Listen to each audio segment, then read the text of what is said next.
نور القلوب المؤمنين بالمعرفة فطمأنت قلوبهم بالتوحيد. أشهد أن لا إله إلا الله وحده لا شريك له يعلم ما في السماوات وما في الأرض وهو الرقيب المجيد. وأشهد أن محمدا عبده ورسوله الذي أنار الوجود بدون دينه وشريعته إلى يوم الوعيد. يا أيها الذين آمنوا اتقوا الله حق تقاته ولا تموتن إلا وأنتم مسلمون. Bapak ibu kaum muslimin wal muslimat, sidang jemaah maghrib kajian rutin pembahasan akidah, khusus pada malam hari ini dan malam yang akan datang, tentang tata cara penyelenggaraan jenazah. Bapak seketek hujan.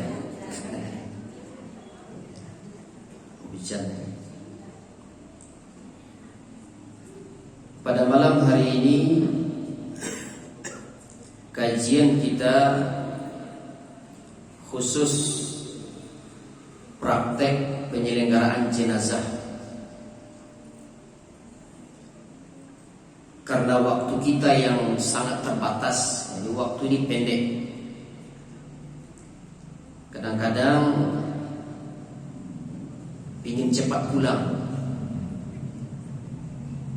Maka materi malam ini khusus tentang tata cara memandikan dan mengkafani jenazah. Sedangkan tata cara salat jenazah dan penyelenggaraan penguburan insyaallah akan kita jelaskan pada hari Rabu yang akan datang. Sebab malam ini tidak mungkin dibahas semuanya tentang dalil-dalil Al-Quran dan As-Sunnah Nabi SAW yang berkaitan dengan sholat jenazah dan penguburannya. Karena anak-anak yang masih bayi atau lahir dalam keadaan prematur, itu tata cara sholat, bacaan di dalam sholat jenazah berbeda. Itu minggu depan, nggak sama. Gitu ya. Itu minggu depan. Oleh karena itu, penyelenggaraan jenazah ini kita bagi dua. Malam hari ini praktek memandikan dan mengkafani jenazah. Hari Rabu yang akan datang penyelenggaraan sholat dan penguburan. Jadi nanti jangan pulang setelah Isya. Kita akan praktek di sini. Kita akan praktek memandikan jenazah dan kemudian mengkafaninya. Biar kita tahu bagaimana sunnah Nabi SAW yang sesungguhnya tentang tata cara penyelenggaraan jenazah ini. Bapak ibu kaum muslimin muslimat rahimani rahimakumullah. Ketika seorang telah meninggal dunia, maka ruh yang dicabut oleh malaikat maut akan diikuti oleh pandangan mata. Ruh ketika dicabut itu diikuti oleh pandangan mata. Makanya ada orang meninggal begini matanya, ya, terbuka. Matanya melihat kemana ruhnya dibawa oleh malaikatul maut. Sebagaimana Nabi SAW ketika melayat jenazah Abu Salamah, ketika itu mata Abu Salamah masih terbuka.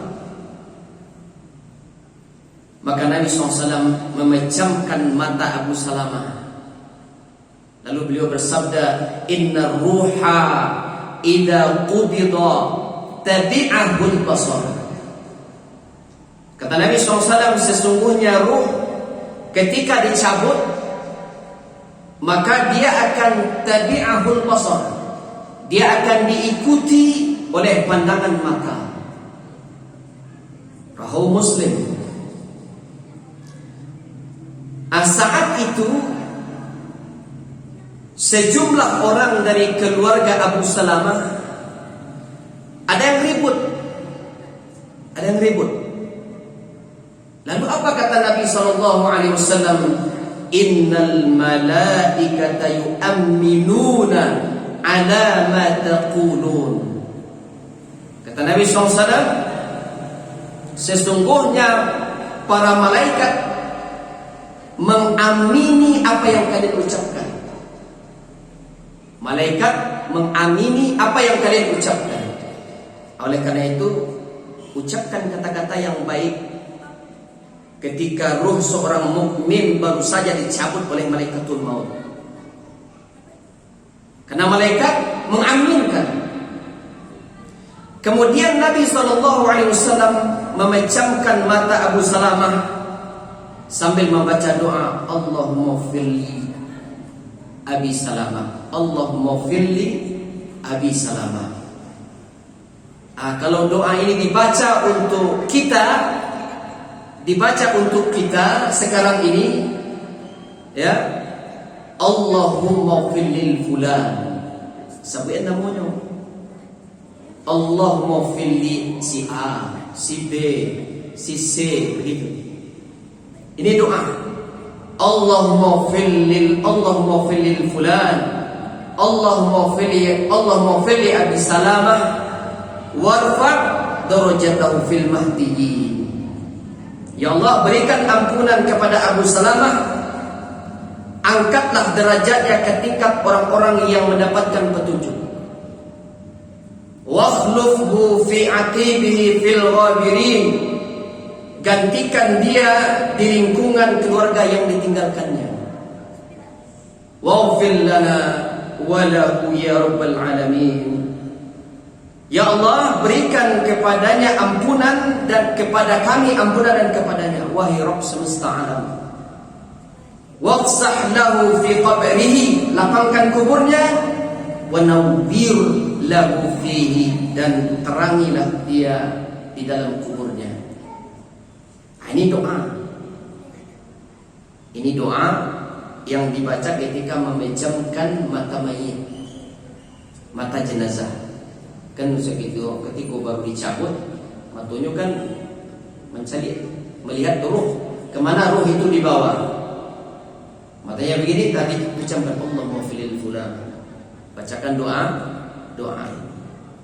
Minggu depan akan saya bagikan doa ini nantinya, minggu depan. Nah, setelah kita memejamkan mata mayit, maka sebelum dimandikan, tutuplah terlebih dahulu seluruh tubuh si mayit dengan kain hibarah. Kain apa? Kain hibarah. Kain yang bergaris-garis hitam putih. Dominannya putih, tapi garis-garisnya hitam. Nah, ini kalau mau sunnah, lastacap, begitu nyawa selesai dicabut malaikat maut, kalau bisa, kalau ada, tutup dengan kain hibarah, kain yang bergaris-garis hitam putih.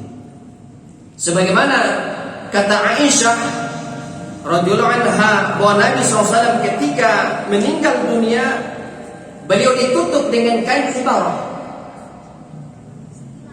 Kain apa? Itu kain hibarah, kain yang bergaris-garis hitam putih.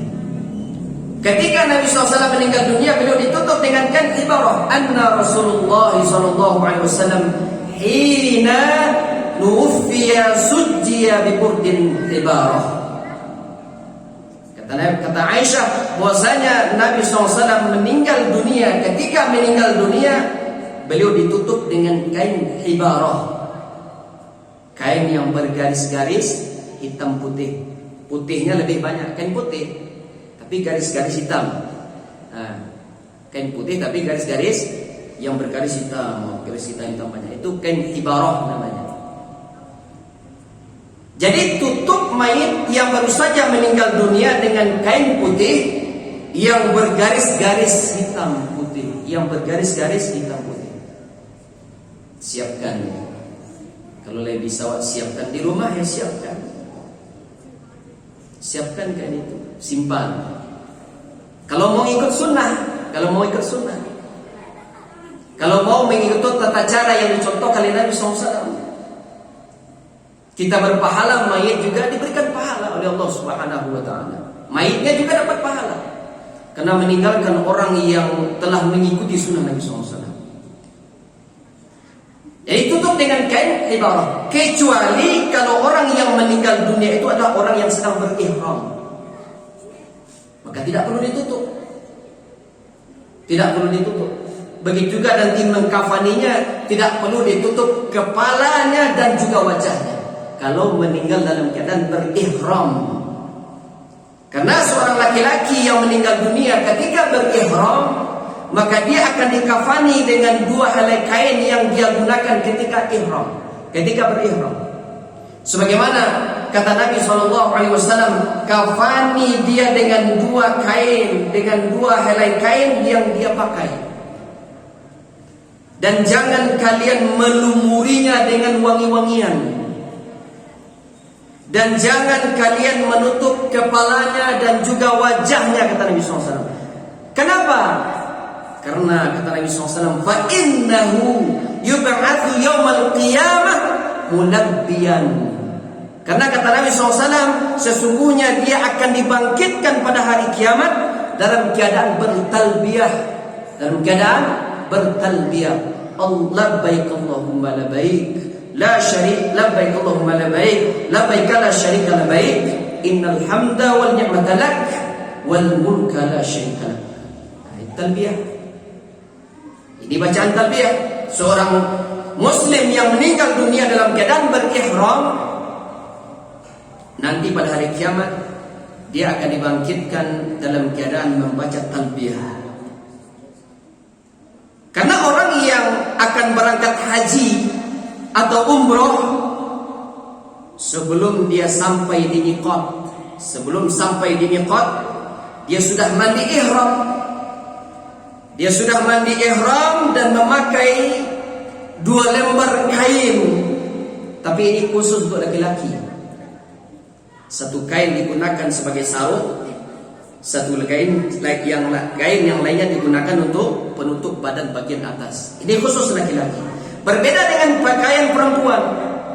Berbeda dengan pakaiannya seorang wanita. Pakaian ihram seorang wanita adalah pakaian yang berbentuk jubah, jilbab yang menutupi seluruh tubuhnya, seluruh badannya, kecuali wajah dan kedua telapak tangan. Ketika mereka meninggal dunia, mereka pada saat berihram, mereka akan dikafani dengan kain ihramnya. Dikafani dengan kain ihram. Kaum muslimin muslimat rahimani rahimakumullah. Jadi ketika seorang muslim atau muslimah telah meninggal dunia, maka kita persiapkan untuk memandikan, untuk mengafani, dan juga untuk menguburkan jenazah. Persiapkan. Dan sebelum kita memandikan, mengkafani, dan menguburkan jenazah, ada yang perlu kita perhatikan. Ada yang perlu kita perhatikan. Karena kadang sebagian orang sungkan dia untuk memandikan jenazah, untuk mengkafani jenazah, bahkan menguburkan jenazah. Padahal di sana ada pahala Allah Subhanahu wa taala yang sangat besar. Pahala Allah Azza wa Jalla yang sangat besar untuk orang yang memandikan jenazah, untuk orang yang mengkafani jenazah, dan untuk orang yang menguburkan jenazah. Sebagaimana Nabi SAW bersabda, "Man ghassala musliman fakatamma alaih." Kata Nabi SAW, barang siapa yang memandikan seorang muslim dan menyembunyikan aibnya dengan baik, makanya orang yang memandikan itu tertentu, tidak sembarangan orang masuk, tidak sembarangan orang melihat. Kadang-kadang ada aibnya. Kadang-kadang orang kurang amanah, suka ghibah, nanti ya si fulan mayitnya seperti ini. Wah, itu bahaya itu. Ya. Siapa yang memandikan seorang muslim dan menyembunyikan aibnya dengan baik, ghafarallahu arba'ina marratan, maka Allah akan memberikan kepadanya ampunan selama 40 kali. Berapa? 40 kali. Wa man hafara lahu fa'ajannahu, dan siapa yang membuatkan lubang kubur untuknya kemudian menutup kuburnya. Ini orang yang suka menggali kubur, jangan dikira tidak dapat pahala. Besar pahalanya. Siapa yang mengkafani, siapa yang membuatkan lubang kubur untuknya kemudian menutup kuburnya, ujriya alaihi ka ajri maskanin askanahu iyya ila yaumil qiyamah, maka akan diberikan kepadanya pahala seperti pahala orang yang memberikan tempat tinggal kepadanya sampai hari kiamat nanti. Itu pahala orang yang menguburkan, orang yang gali kubur, kemudian dia lagi yang menutupnya.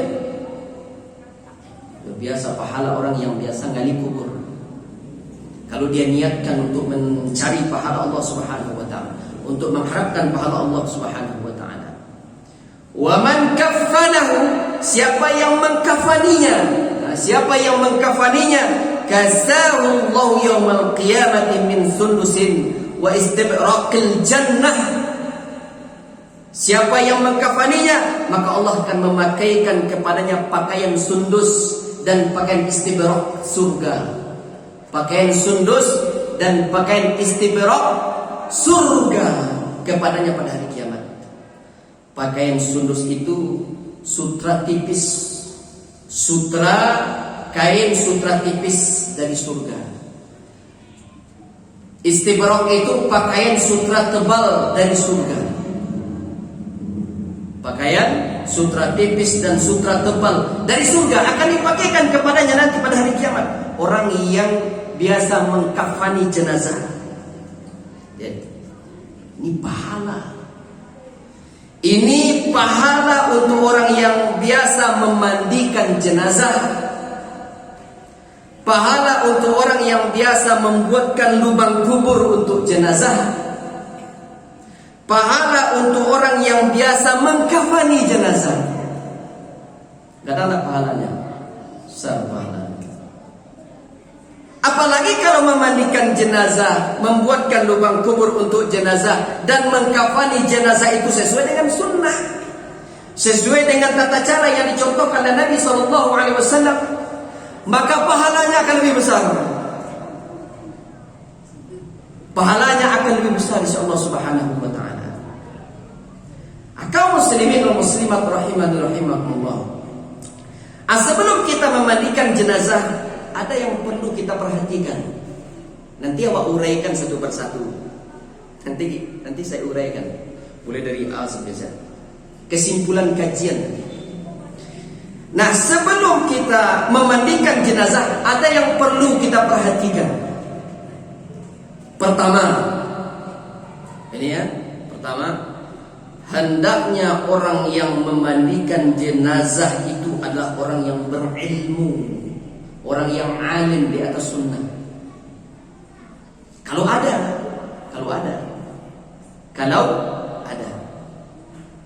orang yang berilmu, kalau ada di antara keluarganya lebih paham sunnah, maka dialah yang lebih berhak untuk memandikan. Kalau ada di antara keluarganya lebih paham sunnah, dialah yang lebih berhak untuk memandikan jenazah. Sebagaimana jenazah Nabi SAW dimandikan oleh Ali radhiyallahu anhu. Sedangkan Ali bin Abi Thalib sepupu Nabi SAW.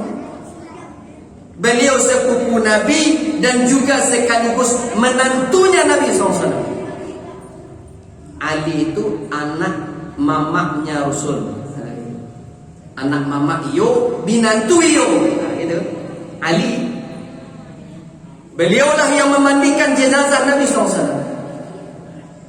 Ali radhiyallahu anhu. Beliau orang yang berilmu. Beliau orang yang berilmu di atas sunnah, sekaligus keluarga terdekat Nabi SAW.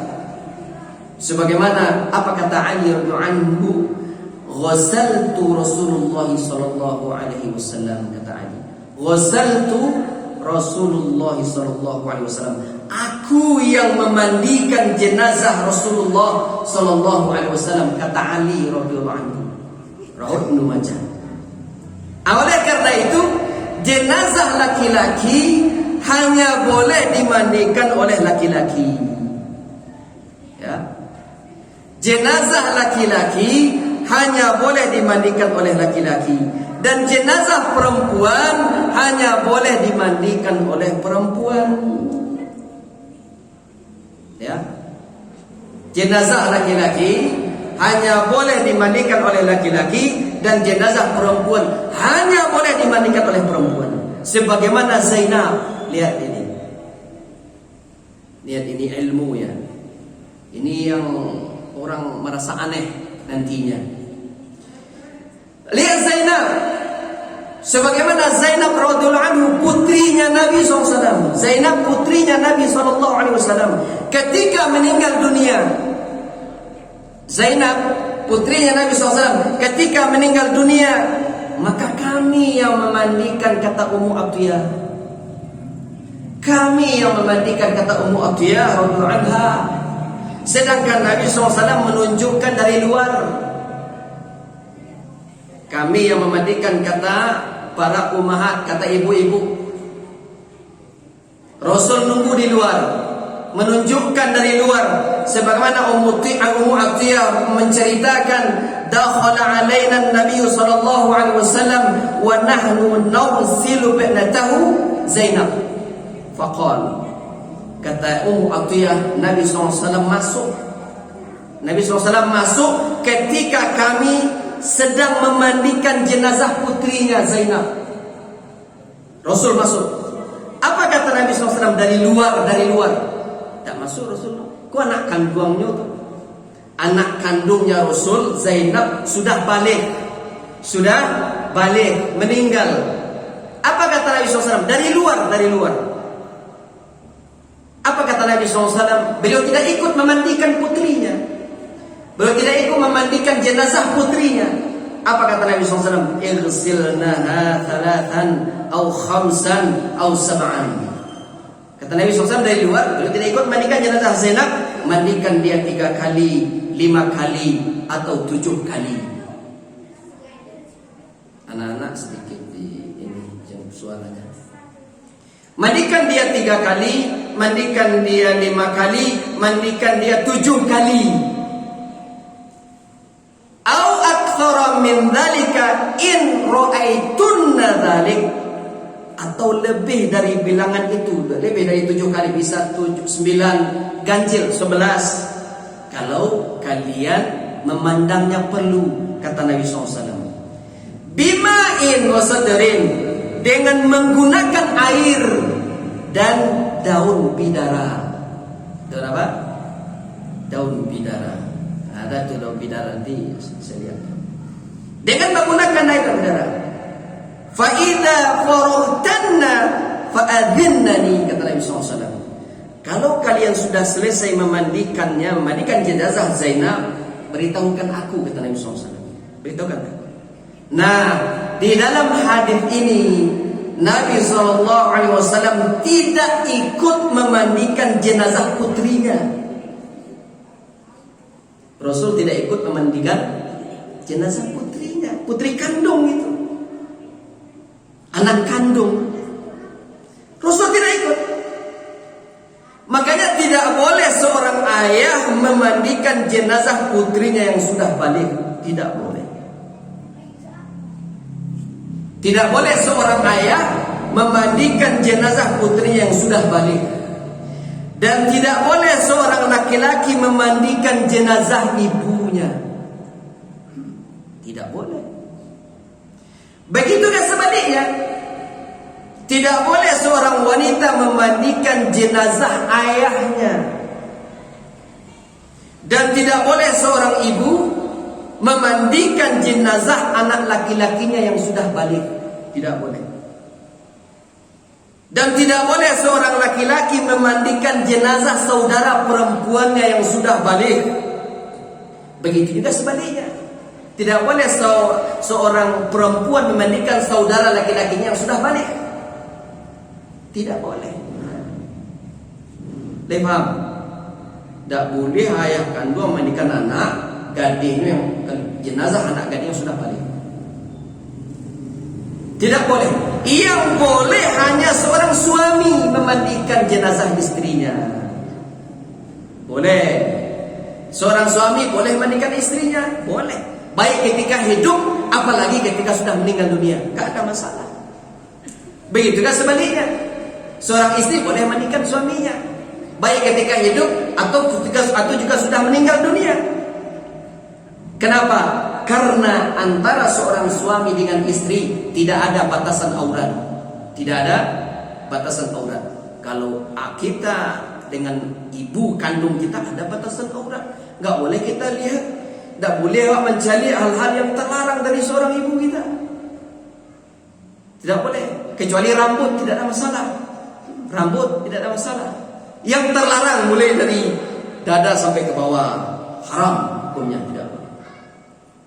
Tidak ada batasan aurat. Yang tidak ada batasan aurat itu hanya seorang suami dengan istri, seorang istri dengan suami.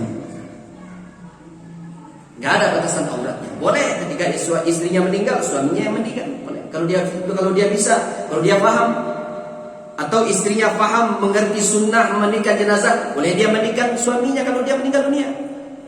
Lalu nanti dibantu oleh perempuan-perempuan yang lain. Makanya laki-laki yang boleh memandikan jenazah seorang wanita hanya suaminya. Dan seorang wanita yang boleh memandikan jenazah seorang laki-laki hanya istrinya. Paham ya? Jangan lagi dirubah itu sunnah. Ini masalah halal dan haram. Sebagaimana Nabi SAW bersabda kepada Aisyah. Apa kata Nabi SAW kepada Aisyah? Lau mitti. Ini lihat. Apa kata Nabi SAW kepada Aisyah? Lau mitti qabli faghasaltuki wa kafantuki.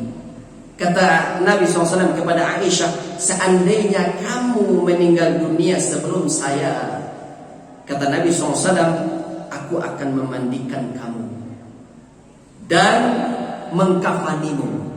Ini kata Rasul kepada Aisyah, kalau kamu yang dulu, saya yang akan memandikan kamu dan mengkafanimu, kata Nabi kepada Aisyah. Thumma sallaitu alaiki wa dafantuki. Kemudian aku akan mensolatkan kamu dan selanjutnya aku akan menguburkanmu, kata Nabi SAW kepada Aisyah. Kalau kamu mati duluan, kata Nabi SAW kepada Aisyah, aku akan mandikan kamu. Hanya seorang suami yang boleh memandikan istri, hanya seorang istri boleh memandikan suaminya. Jadi yang boleh memandikan jenazah seorang wanita hanya suaminya.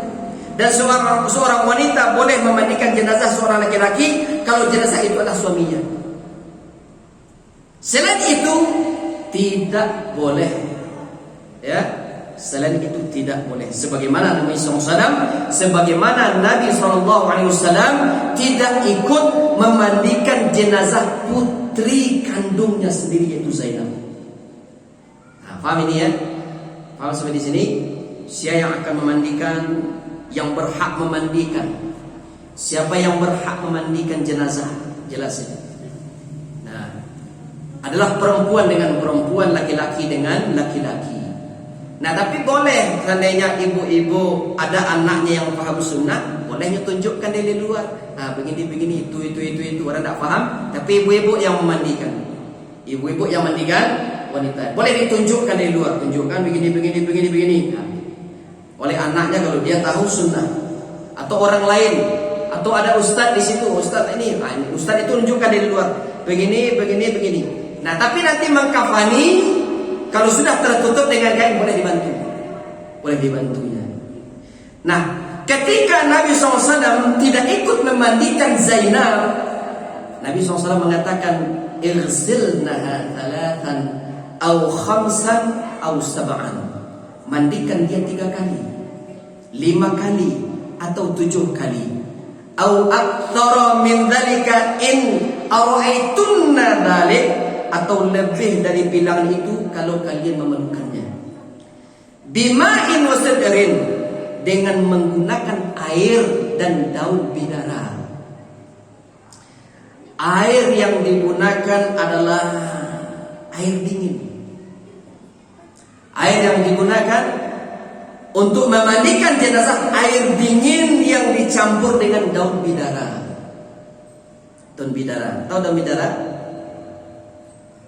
Itu ada, nanti kita lihatkan daun bidara.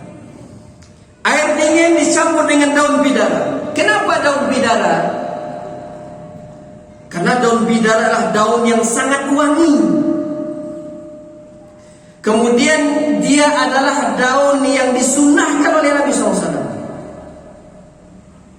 Jadi air daun bidara dihancurkan dengan tangan, dilumatkan dengan tangan, dimasukkan ke dalam ember.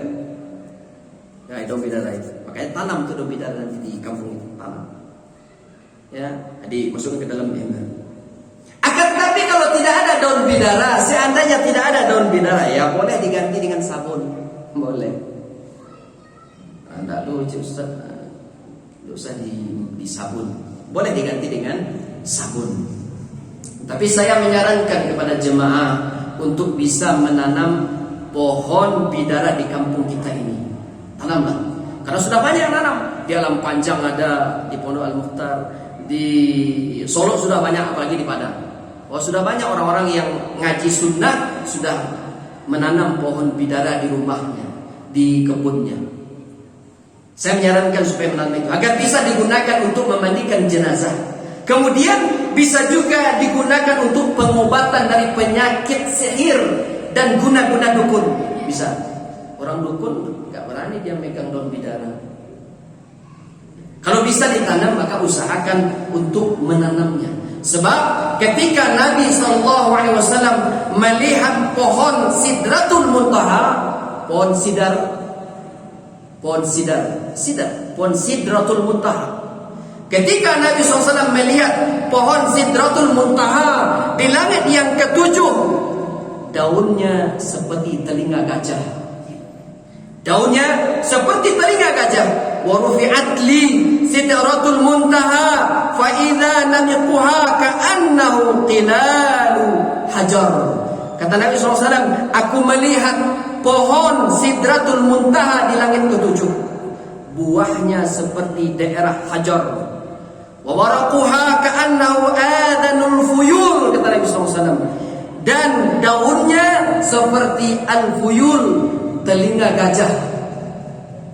Makanya daun sidar itu ada di belakang mimbar dalam plastik.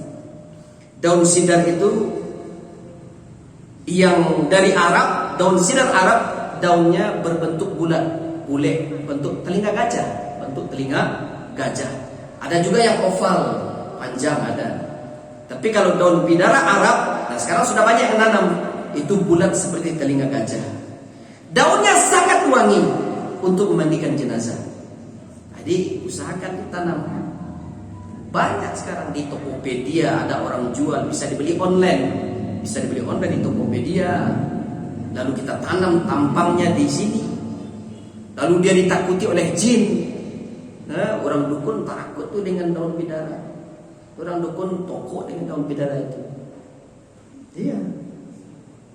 Nah, kata Nabi SAW, "Ighsilnaha thalathan." Mandikan dia 3 kali. Au khamsan, 5 kali. Au sab'an, 7 kali, kata Nabi SAW. Au aktsara min dzalika in ra'aytunna dzalik, dan lebihkan dari bilangan itu kalau seandainya kalian memandangnya perlu. Jika perlu tambah lagi lebih dari 3 kali. Kalau perlu tambah lagi lebih dari 3 kali, jadikan 5 kali, jadikan 7 kali, atau 9 kali. Yang penting ganjil memandikan jenazah itu. Yang penting memandikan jenazah itu bilangannya ganjil. 3 kali, 5 kali, 7 kali, 9 kali. Menyabunnya kalau tidak ada bid'ah, menyabunnya cukup sekali. Menyabun cukup sekali di awal. Kolaborasinya disabun seluruhnya, semuanya disabun, kemudian disiram. Ya, disiram sekali, disiram 2 kali, disiram 3 kali, sampai 5 kali, sampai 7, sampai 9. Yang penting bilangannya ganjil, bilangannya ganjil. Sebagaimana pertanyaan Atiyah kepada Nabi SAW, witran ya Rasulullah, witran ya Rasulullah, ganjil ya Rasulullah. Kata Nabi SAW, iya ganjil, kata Nabi SAW. Kemudian apa kata Nabi SAW? Waj'alna fil akhirati kafuran aw syai'an min kafurin, kata Nabi SAW.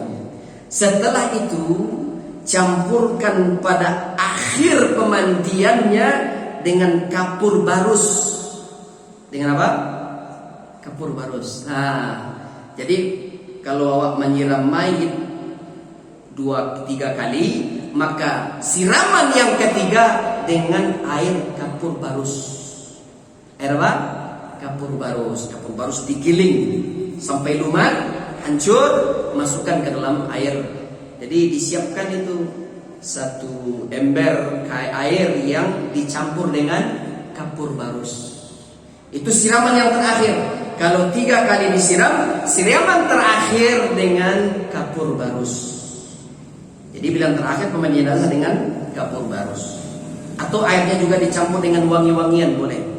Dicampur dengan wangi-wangian dan kapur barus, itu lebih bagus. Itu lebih bagus. Airnya dituangi dengan wangi-wangian, kemudian dicampur dengan kapur. Itu lebih utama. Itu lebih utama. Kapur barusnya digiling halus, kemudian campur dengan air. Fa idza faraghtanna fa'adhannani. Kalau kalian sudah selesai memandikannya, kata Nabi SAW, beritahu aku, kata Nabi SAW. Kemudian apa? Falamma faraghna adhannahu fa'alqa ilaina haqwahu faqala ash'irnaha iyyahu. Nah, kata Ummu Atiyah, setelah selesai memandikan jenazah Zainab, kami pun memberitahukan kepada Nabi SAW. Kami beritahukan kepada Nabi SAW karena beliau tidak ikut memandikan jenazah putrinya. Diberitahukan kepada Nabi SAW, maka beliau melemparkan kain kepada kami, kata Ummu Atiyah. Dilemparkannya kain beliau Rasul. Nih, pakaikan ash'irnaha iyyaha. Pakaikanlah ini sebagai penutup tubuhnya. Jadi kalau selesai dimandian, tutup auratnya. Tutup aurat. Kalau dia seorang laki-laki, ditutup dari pusar sampai lutut. Ya, sampai bawah lutut. Kalau dia seorang perempuan, ditutup dari dada sampai lututnya. Nah itu. Kalau laki-laki mulai dari pusar sampai lutut. Kalau perempuan dari dada sampai lutut. Tutup dengan kain, kata Nabi SAW. Kemudian Ummu Atiyah mengatakan, wa masyaqnaha 3 qurunin. Kemudian kami menyisir rambutnya. Dia selesai dimandikanlah, ditutup dengan kain kering, sisir rambutnya. Sisir rambutnya. Lalu 3 qurun. Kemudian rambutnya dijadikan menjadi 3 kepang. Berapa? Ini untuk perempuan, bukan laki-laki. Ini kepang rambut laki-laki nanti. Rambutnya dijadikan menjadi 3 kepang. Fadfarna sya'raha 3 aflaf. Sya'raha 3 aflaf. Qarnaiha wa nasiyatiha.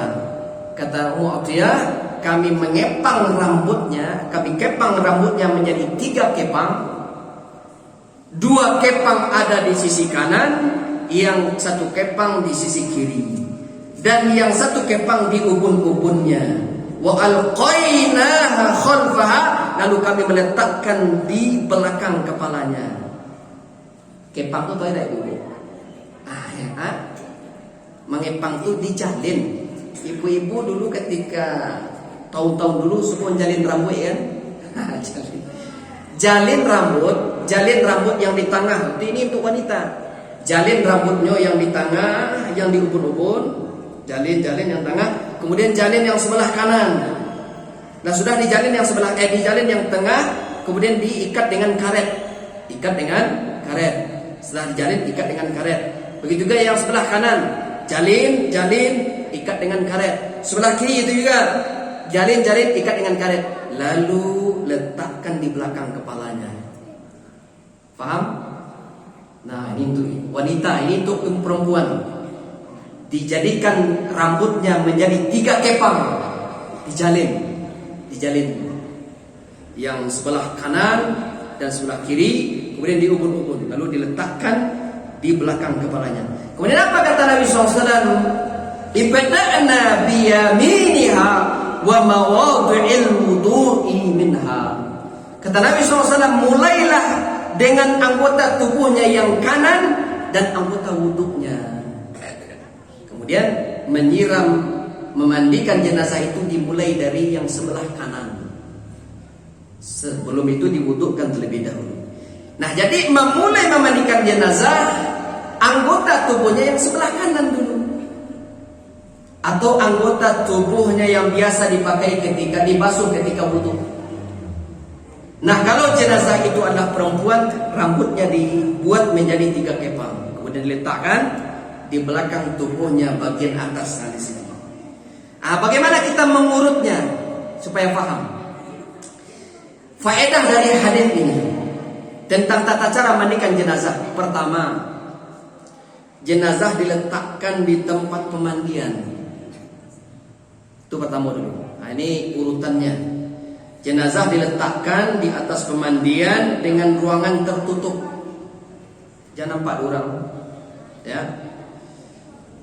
Karena nanti ada aib yang mesti disembunyikan dari jenazah itu. Yang kedua, memandikan jenazah hendaknya dihadiri oleh orang yang terlibat langsung memandikan jenazah. Yang tidak ikut tidak usah masuk. Ya. Siapa yang berhak tadi mandikan jenazah? Wanita dengan wanita, laki-laki dengan laki-laki, atau suami dengan istri, atau istri dengan suami. Ini yang kedua. Yang ketiga, lenturkan persendian tangan dan kaki jenazah. Jadi goyang-goyang, karena kita akan memandikannya. Lenturkan, bisa dilenturkan. Ini yang ketiga. Yang keempat, letakkan kain penutup di atas auratnya. Jadi sebelum dimandikan, letakkan kain dulu. Ya, letakkan kain sebelum dibuka bajunya, sebelum ditelanjangin, itu diletakkan dulu kain penutup di atas auratnya. Kalau jenazah itu laki-laki, maka ditutup mulai dari pusar sampai lutut. Kalau jenazah itu perempuan, ditutup dari dada sampai lutut. Ini sebelum dibuka bajunya ditutup dulu. Jangan sebelum dibuka saya. Kenapa? Karena kita tidak boleh melihat aurat seorang muslim. Tidak boleh. Walaupun perempuan dengan perempuan, ada batasan aurat yang tidak boleh dilihat. Laki-laki dengan laki-laki juga begitu. Ada batasan aurat yang tidak boleh dilihat. Ini dari pusar ke bawah untuk laki-laki sampai lutut tidak boleh dilihat, haram melihatnya. Walaupun yang itu adalah laki-laki. Laki-laki sama laki-laki, tidak boleh. Begitu juga wanita dengan wanita. Tidak boleh wanita melihat aurat perempuan yang lain, mulai dari bawah dada sampai ke bawah. Nah, sebelum dibuka semua bajunya, ditutup auratnya terlebih dahulu. Nah, setelah auratnya tertutup, maka barulah kita menanggalkan semua pakaiannya. Tanggalkan semua pakaiannya. Kemudian yang keenam, kalau potong kukunya. Potong kukunya, cukur kumisnya kalau ada. Boleh juga bulu ketiaknya dibersihkan, boleh dibersihkan. Kata para ulama, ini hanya untuk memperbagus penampakan jenazah untuk menghadap kepada Allah Subhanahu wa taala. Boleh juga nanti setelah mandi boleh kita cukur kukunya, tapi lebih baik sebelum mandikan. Sebelum mandikan. Ini yang keenam. Yang ketujuh, kita bungkukkan badan jenazah perlahan-lahan. Nah, makanya jenazah itu diangkat. Makanya ketika awak memandikan jenazah itu, yang bagian kepala lebih tinggi daripada bagian kaki, ya, supaya nanti airnya mengalir ke bawah. Kita bungkukkan badan jenazah secara perlahan. Caranya adalah diangkat sedikit bagian atas badan jenazah, kemudian kita urut perutnya, diurut perut. Sebelum dimandikan ini, kita angkat badan jenazah bagian atas, kemudian kita urut perutnya untuk mengeluarkan kotoran dari dalam tubuh jenazah, sambil menyiramkan air agar kotoran itu cepat hilang dan baunya tidak tercium. Nah, jadi diurut perutnya dari atas itu. Mengurut perut jenazah tidak boleh keras. Tidak boleh keras. Karena menyakiti seorang muslim, baik dia ketika hidup atau ketika telah meninggal dunia, hukumnya haram, tidak boleh. Ya, makanya menekan paru itu untuk mengeluarkan kotoran itu tidak boleh terlalu keras, pelan-pelan, lembek-lembek gitu. Nah, ini yang ketujuh. Yang kedelapan, yang memandikan jenazah sebaiknya pakai sarung tangan. Oke, apa? Sarung tangan bayi kan ya. Atau sarung tangan yang lembut itu dipakai. Nah, dipakai sarung tangan. Kemudian dia cebuki jenazah tersebut atau membasuh kubur dan duburnya, depan dan belakangnya. Ya, dia cebokin depan dan belakang. Sambil menuangkan air di bawah kain penutup jenazah. Jadi di barasian kubur dan dubur dengan kain, boleh juga dengan sabun. Ya, ini yang ketujuh. Kemudian setelah selesai kita bersihkan kubur dan dubur, barulah kita wudukkan jenazah itu. Baru kita wudukkan dia. Jadi wuduk di awal, bukan terakhir. Kita wudukkan jenazah terlebih dahulu seperti wuduk hendak sholat. Kemudian setelah selesai diwudukkan, baru kita mulai memandikan jenazah. Dimulai dari anggota tubuhnya yang sebelah kanan. Dari tubuhnya sebelah kanan. Nanti kita praktekkan. Bu cari nanti ya. Oh, praktek yang mandi di situ sudah ada, kita mandikan nanti. Ya, nanti di sebelah kanan. Nah, memandikan jenazah ini sama dengan mandi janabah. Mandi junub. Mandi junub bukan sembarangan mandi. Ada tata caranya ya seperti itu. Orang kalau mandi junub, mandi janabah, setelah selesai dia bersihkan kubul dan dubur bagian depan. Lalu setelah dia bersihkan dengan sabun, wuduk dulu seperti wuduk sholat. Ya, setelah selesai wuduk, baru disiram kepala 3 kali. Ya, disiram kepala dengan air 3 kali. Kemudian yang sebelah kanan disiram 3 kali. Kemudian yang sebelah kiri 3 kali. Seperti itu. Selesai sudah mandikan. Kemudian yang terakhir, yang ketiga kali. Yang terakhir kita guyur badan itu. Ini yang terakhir. Itu mandi janabah seperti itu. Memandikan mayit juga seperti itu. Memandikan jenazah seperti itu. Sama dengan mandi junub. Nah, mandi junub, paham ya? Jadi mandi junub setelah dibersihkan di depan dan di belakang kubur dan dubur, kemudian wudhu, cuci tangan 3 kali, kemudian istinsyak dan istinthar, madmadah, hirup air dari hidung, lepaskan ke kumur-kumur, masukkan air ke hidung 3 kali bersamaan dengan masukkan air ke dalam mulut seperti kita wudhu sunnah. Ya, istinsyak, istinthar, madmadah, gitu. Tata cara wudhu sunnah Nabi SAW. Setelah selesai berkumur-kumur, masukkan hidung ke air 3 kali, berkumur-kumur 3 kali, bermadmadah 3 kali, baru kita menyuci wajah kita 3 kali. kemudian cuci tangan 3 kali, yang kanan terlebih dahulu, kemudian yang kiri terlebih dahulu, kemudian yang tangan kiri 3 kali, kemudian usap kepala dari depan ke belakang, dari belakang sampai ke depan 1 kali, langsung telinga diusap 1 kali. Ini untuk sunnah. Nanti kapan-kapan kita jelaskan. Saya itu cuci kaki, kemudian baru mandi. Setelah wudhu baru mandi 3 kali yang kanan, 3 kali yang kiri, kemudian terakhir. Itu tata cara mandi janabah. Mandi mayit juga seperti itu. Mandi mayit juga seperti itu. Insya Allah nanti akan kita praktekkan. Kita sambung nanti setelah Isya. Penjelasan tentang mengkafani jenazah tidak panjang. Jadi sabar ibu-ibu ya. Ini khusus praktek malam ini. Kajian kita sambung setelah Isya. Kita sholat dulu. Sabar. Khusus malam ini kita sambung Isya. Nanti di minggu yang akan datang tidak akan sambung setelah Isya. Nanti kita praktek penjelasan jenazah. Kita sholat dulu, nanti kita sambung. Subhanallah wa bihamdihi, asyhadu an la ilaha illa anta, astaghfiruka wa atubu ilaik. Assalamualaikum warahmatullahi wabarakatuh.